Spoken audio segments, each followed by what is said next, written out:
जिसे गाने से इश्क होगा, इंसान से नहीं, गाने से जिसको इश्क होगा वो कामयाब होगा। जिंदगी तमाशा बनी, दुनिया दा हासा बनी। गाना मैडम नूरजहां के दौर में अगर नाम और इज़्ज़त कमाई है तो मेरी वालदा जी, अजरा बाजी, हमारा चन्ना, हमारा अरशद जी। बिस्मिल्लाहिर्रहमानिर्रहीम। अस्सलाम वालेकुम नाज़रीन। आज मैं आपकी मुलाकात एक ऐसी पर्सनैलिटी से करवाने वाली हूँ जो कि बहुत फेमस सिंगर की बेटी भी हैं, लेकिन अपना एक इनका अलग नाम भी है क्योंकि ये नोहे पढ़ती हैं, सूफियाना कलाम पढ़ती हैं और बहुत ही खूबसूरत आवाज़ है इनकी। आज इनसे जानेंगे, कुछ फील्ड के बारे में क्वेश्चन करेंगे, इनसे कुछ और मज़े के सवाल भी करेंगे और इनसे इनकी खूबसूरत आवाज़ में एक अच्छा सा कलाम भी सुनेंगे। आइए इनसे बात करते हैं। हमारे साथ मौजूद हैं फरवा अफशां। अस्सलाम वालेकुम। वालेकुम अस्सलाम। कैसी हैं आप? अल्लाह का शुक्र, ठीक ठाक। आप बताएं कैसी हैं? शुक्र अल्लाह की ज़ात का, परवरदिगार का करम। अच्छा, माशाल्लाह आपकी वालिदा जो हैं, जिनको किसी तारुफ की मोहताजी नहीं है, अपना एक नाम है उनका, तो अगर उनका नाम लिया जाए तो उसके बाद आपका नाम लिया जाए तो एक कन्फ्यूजन सी होती है क्योंकि आपने फील्ड में उस तरीके से काम नहीं किया जिस तरह से आपकी वालिदा ने किया था। जी बिल्कुल। तो माशाल्लाह अभी भी उनका एक बड़ा नाम है। आपने फील्ड में उस तरीके से उस अपनी वालिदा के नाम को कंटिन्यू क्यों नहीं रखा? अभी कंटिन्यू रखने के लिए सबसे पहले तो ऑलरेडी आपको पता है कि जैसे ही सिंगर्स बहुत ज़्यादा हैं, सूफ़ी सिंगर्स भी हैं, सॉन्ग्स भी करने वाले हैं, और मैं जितना भी कहूँ ना कि मैं मेहनत कर रही हूँ या कर नहीं चुकी, मैं अभी करना चाह रही हूँ। ऐसे ही है कि जैसे आहिस्ता आहिस्ता मैं अभी धमाले, नोहे, कसीदे, सूफियाना कलाम पढ़ती हूँ, शहबाज कलंदर सरकार का, इमाम मौला अली अलैहिस्सलाम बादशाह का। तो मैं बस ये चीज़ों के लिए अभी आहिस्ता आहिस्ता है, साल में हम 1-2 कलाम, 3 कलाम ऐसे अपलोड करते हैं। बाकी उनके नाम के लिए तो वो उन्होंने तो अपनी ज़िंदगी का सफ़र, जब वो 14 साल की थी, सबसे पहला गाना नौकर वोटी का मैडम अफशानी का आया, गुड्डी बंगू अजमन सजना, तो ये उनके बाद स्टार्ट हुआ। फिर उसके बाद ऐसा हुआ जैसे जैसे सिंगिंग ख़त्म हो गई, फील्ड में गाना ख़त्म हो गया, अच्छे सिंगर्स की वैल्यू, इज़्ज़त। तो अभी भी बहुत सारे लोग ऐसा काम करते हैं, लेकिन फिर उन्होंने सूफियाना कलाम शुरू कर दिया, फिर वो करबला की हमने सना खवाई करनी शुरू कर दी। तो मैं भी इसी लाइन में हूँ क्योंकि जो मेरी माँ जी का हुक्म है उसी हिसाब से तो अभी कोशिश कर रहे हैं, और इंशाल्लाह बड़ी तवक्का है उस परवरदिगार की ज़ात से कि वो हर इंसान को, क्या हमारे जैसों को भी कामयाब करे परवरदिगार। तो आपको कितना अरसा हो गया है फील्ड में प्रॉपर? मुझे तकरीबन अभी 12 से 13 साल हो गए हैं। जी। तो जब स्टार्ट लिया था तो तब से ही आपने सूफियाना कलाम से ही स्टार्ट लिया था? जी बिल्कुल, मैंने तभी से ही सूफियाना कलाम पे मैंने काम शुरू किया था। शहबाज कलंदर की। ये वालिदा की नसीहत थी या आपका अपना? मेरा अपना भी बहुत शौक था। मेरी वालिदा की नसीहत तो है ऑलरेडी, लेकिन ये मेरा अपना था कि ये सूफियाना कलाम में जो इज़्ज़त है, रिस्पेक्ट, ऑनर है आर्टिस्ट की, वो कहीं भी नहीं है, और इसमें बहुत अल्लाह मौला ने इज़्ज़त दी है मुझे। आपने फील्ड में काम 12-13 साल से आप कर रही हैं। जी, और माशाल्लाह बड़ी अच्छी सिंगर भी हैं। तो आपको क्या लगता है कि आप सूफियाना कलाम पढ़ती हैं, इसमें आपने सिंगिंग की तरफ नहीं गई, गाने की तरफ नहीं गई, इसमें आपको ज़्यादा पैसा है या गाने की तरफ ज़्यादा? जी देखिए, अगर गाने को देखा जाए तो आजकल तो आपको पता है कि बहुत ज़्यादा कमाई भी है, बहुत सारे लोग गा रहे हैं, लेकिन वो आर्टिस्ट की वो इज़्ज़त, वो कदर नहीं है जो आले मोहम्मद से रिलेटेड है ना। परवरदिगार का, मेरे अल्लाह का इतना करम है कि 5, 12, 14 के सदक़े में आज मैं जो कुछ भी हूँ, अल्लाह और आले मोहम्मद के बाद अपनी माँ की दुआओं से और आप सब प्यार करने वालों की दुआओं का असर है। और मैं ज़वार हूँ करीम करबला बादशाह की, शहबाज कलंदर शहनशाह की धमालें पेश करते हैं, हम जाते हैं। तो मेरी अपनी अकीदत है कि मुझे इस लाइन में मुझे बहुत सुकून है, तो जिसकी वजह से मैंने ये इसको एक्सेप्ट किया कि मैं इसी फील्ड में रहूँगी। इस फील्ड में आने के लिए, अच्छा सिंगर बनने के लिए आप में क्या चीज़ होनी चाहिए? ये सबसे पहले तो रियाज बहुत ज़रूरी है, टैलेंट बहुत ज़रूरी है, आवाज़, अच्छी आवाज़ और अता, और जब अल्लाह का फजल हो जाए तो फिर सब कर्म हो जाता है। तो क्या ऐसा होता है कि आपकी अगर आवाज़ इतनी अच्छी नहीं है तो आप उसे अपनी अच्छी प्रैक्टिस करने के लिए वो प्रैक्टिस, बहुत ऐसे लोग हैं, रियाज जो करने से तो बहुत काम हो जाता है। वो तो ऐसा काम हो जाता है कि आवाज़ 3 से 4 घंटे के लिए अगर रोज़ रियाज किया जाए, हमारे यहाँ तो हमारे जो सीनियर उन्होंने तो पूरे 7-7, 8-8 घंटे रियाज किया है। अब तो वो काम ही नहीं रहा। अगर हारमोनियम पे वो अपना आवाज़ को रियाज करें तो इसमें बहुत फ़ायदा है। अच्छा सिंगर बनने के लिए। बिल्कुल, यानी कि आपको प्रैक्टिस की बहुत ज़्यादा ज़रूरत है। मैं अभी भी कहती हूँ कि मैं अभी कुछ भी नहीं हूँ, इसलिए कि मुझे अभी बहुत कुछ सीखना है। डेली कितने घंटे आप रियाज करती हैं? 3 से 4 घंटे, बहुत मुश्किल भी हो जाए, लेकिन अब वो सिस्टम है ही नहीं। 2 से 3 घंटे भी कभी हो जाते हैं, और जब मेरी अम्मी बैठी हो पास में फिर तो वो कहेंगी 3 से 4 घंटे रियाज होना चाहिए। क्योंकि वहाँ यहाँ पे मैं मैडम अफशा जी का जिक्र करूँगी कि उनके बारे में ये मशहूर है कि वो बहुत बहुत देर लगातार रियाज किया करती थी, और वो खुद ये कहती हैं कि मैं मुँह में एक माचिस की तीली रख के तो मुंह को बंद नहीं करती थी कि मेरा मुंह ना बंद हो। उनके उस्ताद जी थे जो बड़े बुजुर्ग थे, उस्ताद थे, वो कहते थे कि मुंह नहीं बंद करना, इसको खोलकर जितना रियाज करेंगी, जितना आवाज़ स्पीड आपकी अच्छी होगी, आवाज़ में सा का राग लगेगा, उतना बेहतर होगा। और आज इतना फजल है, इतना करम है उस पाक ज़ात का कि अल्लाह ने उनको बहुत इज्जत बख्शी है। बिल्कुल, बेशक। अच्छा, फील्ड में क्या क्या मुश्किलात फेस करनी पड़ती हैं? फील्ड में बहुत कुछ मुश्किलात कुछ फेस करनी पड़ती हैं। तो अगर तो पीछे माँ का या किसी बाप का सिंगर का नाम हो तो फिर तो किसी की ज़रूरत नहीं होती। एक तो दुआ होती है, दूसरा फेमस सिंगर होने के नाते, जैसे आबदा जी हैं। आबदा जी देखें, आबदा जी का नाम ऐसा है कि मैं कहती हूँ सूफ़ी सिंगर, मैं उनको देख के मेरा दिल चाहे कि अल्लाह ने इन पे ख़ास करम किया है, फ़ज़ल किया है, तो हमें भी कोशिश करनी चाहिए। सजाद अली जी हैं, बिल्कुल, और मैडम अज़रा जहाँ जी हैं, बाजी साइमा हैं, अज़रा जहाँ जी की बेटी, अल्लाह ने उनको इतना नाम बख्शा है। तो ये अल्लाह के फजल करम से ये सारा सिस्टम। बिल्कुल। और इसके लिए है कि जैसे मुझे टीवी में बहुत ज़्यादा ऑफर्स हुई हैं, मॉर्निंग शो के लिए भी कहा गया है, मेरी माँ जी के नाम की वजह से मुझे कहा गया कि गाने को आगे करो, लेकिन मैंने ये देखा है कि वो चीज़ में वो नहीं है जो इसमें मुझे एक सुकून है। अगर आपका कोई बड़ा यानी कि माँ या बाप कोई भी फील्ड में काम कर रहा हो, उसके फेम को इस्तेमाल करते हुए आपके लिए फेम हासिल करना बहुत इजी होता है। जी जी जी। आपने अपना एक नाम बनाया है, आप उस तरह से फील्ड में नहीं आई, इस तरह से काम नहीं किया, इसकी क्या वजह है? इसकी वजह यही है कि जब तक हम लोग, अगर मैं सिंगिंग में होती तो अल्हम्दुलिल्लाह मैंने भी 2-4 गाने अपनी माँ जी के रिकॉर्ड कर लेने थे। आजकल डीजे सिस्टम आपको पता चल रहा है, तो ये चलना था, तो अल्हम्दुलिल्लाह मुझे ये यकीन है कि ये होना था। अभी भी मुझे बहुत सारी ऑफर्स होती हैं कि आप पंजाबी सॉन्ग्स करें, ये करें। ये नहीं है कि मैंने बिल्कुल गाना छोड़ दिया। कुछ ऐसे गैदरिंग वाले शो होते हैं फैमिलीज में जो कर लेते हैं, लेकिन ज़्यादा मेरा फोकस जो है वो सिर्फ सूफ़ी कलाम पे है। ये बताएं कि आजकल के जो सिंगर्स हैं उनके बारे में कुछ आप कहना चाहेंगी, क्योंकि आजकल की जो सिंगिंग है, जो आज से 20-25 साल 30 साल पहले सिंगिंग वो अब नहीं है, वो अब नहीं है। तो आजकल के सिंगर्स के बारे में क्या कहेंगी? मैं यही उन सबसे कहूँगी, मेरी यही रिक्वेस्ट है कि उस्ताद रखना बहुत ज़रूरी है। उस्ताद ये नहीं कि घर बैठे में है तो कोई हारमोनियम वाला आ रहा है तो उसको उस्ताद जो टैलेंटेड हो, जिसने बड़े उस्तादों के साथ, सिंगर्स के साथ काम किया हो। मेरा उस्ताद मेरी वालदा है अल्हम्दुलिल्लाह, मैडम अफशा जी। आज जो कुछ भी हो, मैंने आपको पहले भी कहा, अब भी कह रही हूँ, और मेरे आगे भी जितने भी मेरे भाई बहन हैं जो गाने वाले हैं, जो लोग, मैं उनको यही कहूँगी कि उस्ताद रखना बहुत ज़रूरी है, उनकी इज़्ज़त रिस्पेक्ट, क्योंकि एक रूहानियत की तरफ से भी, अल्लाह के फजल से भी उस्ताद की दुआ का भी बहुत असर होता है। माँ बाप की दुआ का तो असर होता है। अच्छा उस्ताद रखना और हर छोटे बड़े की रिस्पेक्ट ऑनर करना, तो ये सारे भाग इसी चीज़ के हैं।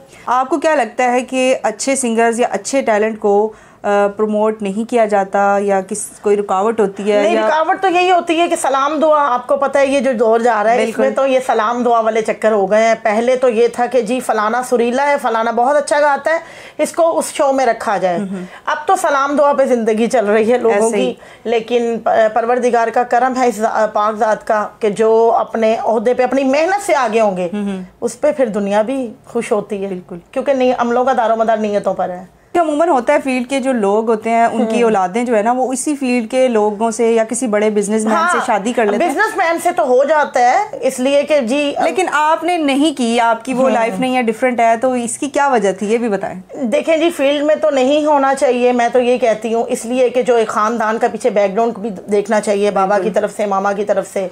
और अगर किसी की अपनी दिल की ख्वाहिश है या खुशी है तो वो फिर उनके लिए तो मैं नहीं कह सकती। अगर ज़िंदगी अच्छी है तो फिर तो बहुत अच्छा है कि वो शादी कर ले। ऑफर्स चढ़ाओ तो ज़िंदगी में आती हैं, ऑफर्स तो आपको भी बहुत हुई होंगी। ऑफर्स तो आती हैं, होती भी हैं, लेकिन यही है कि परवरदिगार का करम है कि जो हमारे माँ बाप ने फ़ैसला कर दिया उसमें आमीन है। कोई भी। आपको क्या लगता है कि फेम हासिल करने के लिए, झूठा फेम हासिल करने के लिए जो है खुद इस तरह के स्कैंडल्स बनवाए जाते हैं या नहीं, क्या? जी मैंने आजकल बहुत सारे न्यूज में भी देखा है जिसमें मॉडल्स, टिकटॉकर्स और बहुत सारे सिंगर्स के बारे में कहा, ये सस्ता ये फेम मैंने हासिल करने के लिए। ये कुछ करती हैं, कुछ का हो जाता है, लेकिन मैं ये नहीं कहती कि कोई भी इज्जत नहीं कोई भी औरत नहीं चाहेगी कि उसकी इज्जत को नीलाम किया जाए। ये गलत बात है। जो दूसरे लोग तांग झांग करके ये बात करते हैं, ये नहीं होना चाहिए। इज्जत खुदा की ज़ात देता है, वह तो इज्जत मंतशा वह तो ज़िल्लत मंतशा। हम और आप इसमें कुछ भी नहीं कर सकते। तो मेरी तो ये बस यही दुआ है कि सबके लिए अच्छा सोचें। जब अच्छा सोचेंगे तो खुदा की ज़ात हमारे लिए अच्छा करेगा। अच्छा, थोड़ा फैमिली के बारे में बताएं, कितने बहन भाई हैं? हम माशाल्लाह से 5 बहन भाई हैं, 2 भाई हैं, 3 बहनें हैं।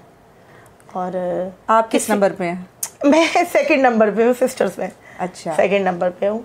और बाकी हमारे यहाँ मतलब हमारी पूरी फैमिली में किसी को शौक नहीं है आपके अलावा? हाँ जी, बाकी सब अपना बिजनेस, अपना काम अभी वो कर रहे हैं।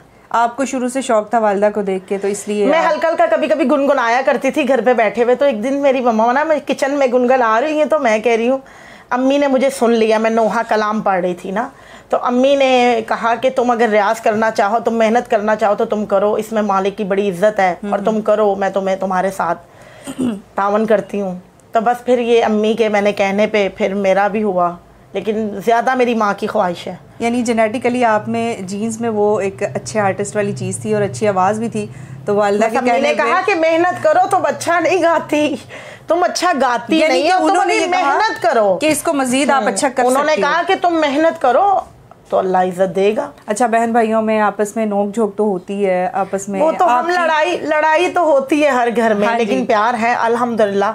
हम जॉइंट फैमिली में रहते हैं और इत्तेफाक है, परवरदिगार का शुक्र है, क्योंकि हमारी माँ जी ने, पता है माँ बाप के साथ सारी बहारें होती हैं, तो जी हमारी माँ जी ने यही है कि आपस में इत्तेफाक और प्यार से रहे, और हम भी इकट्ठे ही सब बहन भाई रहते हैं। अम्मी का जो गाना है, अम्मी के बहुत फेमस गाने हैं, सजना विजा आविजा विजा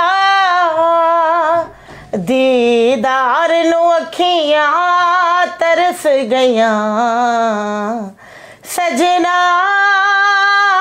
विजा अज तेरी होई रिहाई वे, हर पासे पई दुहाई वे, सुन के खबरां तेरिया झांझर में छड़काई वे, ढोलना ना सता ना सता ना सता, दीदार नु अखियां तरस गया, सजना विजा। अभी आप गाती हैं या छोड़ दिया? नहीं, मैं कुछ ऐसे शोज होते हैं जिसमें मैं गाती हूँ। अगर कोई वो मेरी अम्मी के रेफरेंस से आ जाए, कुछ ऐसी जगह पे जाना ही पड़ता है, क्योंकि इज्जतें तो मैंने बताया आपको कि वो पीछे फिर जब माँ का नाम हो तो। बाकी ये है कि मेरा अपलोडिंग कोई नहीं है, मेरा कोई भी सॉन्ग सराइकी, कोई सॉन्ग पंजाबी, कोई उर्दू, कोई मेरा अपलोड नहीं है। लेकिन हाँ ये है कि फिर आपको पता है कि हमारी फील्ड है, इसमें हमने रिस्क रोटी भी कमानी है। बिल्कुल, हकीकत तो ये है। बेशक। तो अगर मैं आपसे ये गुजारिश करूं कि कोई अपनी आवाज़ में अच्छा सा मैडम नूरजहां का कोई गाना या कोई आपको अच्छा लगता हो, कभी आप गुनगुनाती हो, तो वो ज़रा हमारे साथ। जी ज़रूर ज़रूर। तेरे बिना रोगी होए प्यासे ने, तेरे बिना रोगी होए प्यासे ने, लेनिया रोके तेरा नाम, मेरे सजन किते जावा आवे ना किते मैनू चैन, तेरे बिना रोगी होए प्यासे ने, अखा ने वेखिए तेरी राह तू होयो दूर वे, सजना ना के के अखां ने वेखीए तेरी राह तू होयों दूर वे सजना ना के कितने दिन किते गया ने राता हंजुआ चो भिज गया कई बरसाता चंगा नहीं कीता तोड़ के दिल मेरा तेरे बिना रोगी होए प्यासे ने।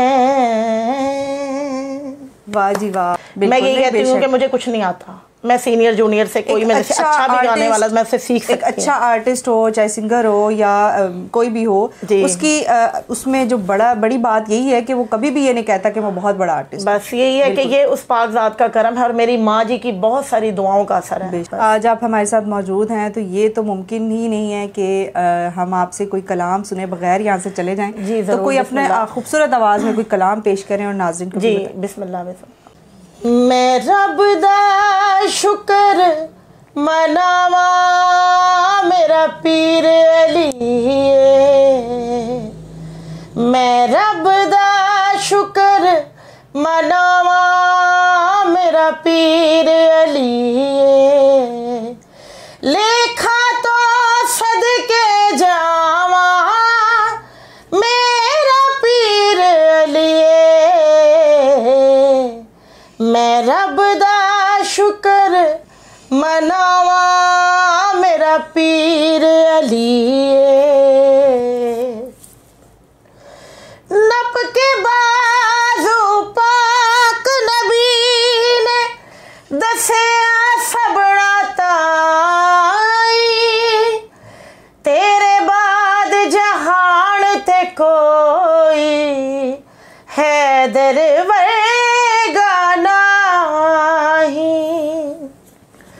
नप के बाजू पाक नबी ने दसिया सबना ताई, मेरे बाद जहान ते कोई हैदर वर्गा नहीं, पई खास कुरान सुनावा मेरा पीर अली,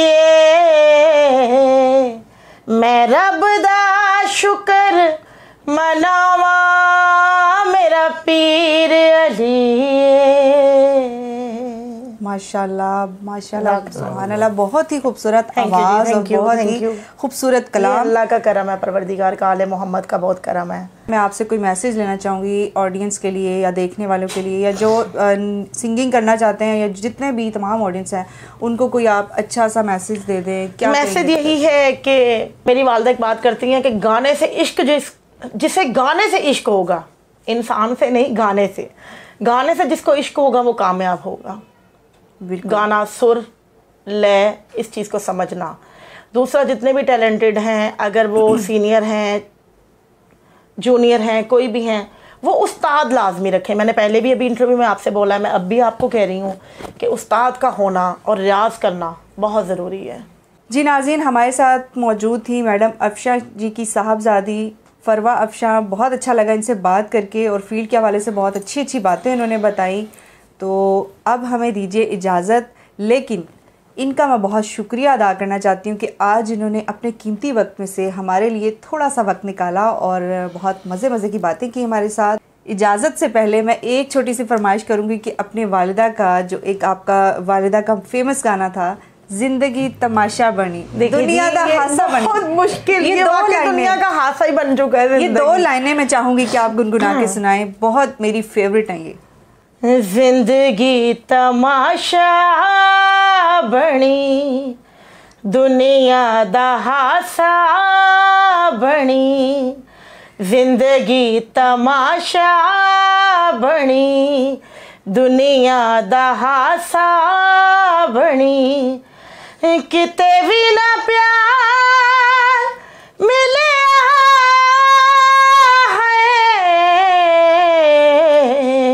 जिंदगी तमाशा बनी, दुनिया दा हासा बनी।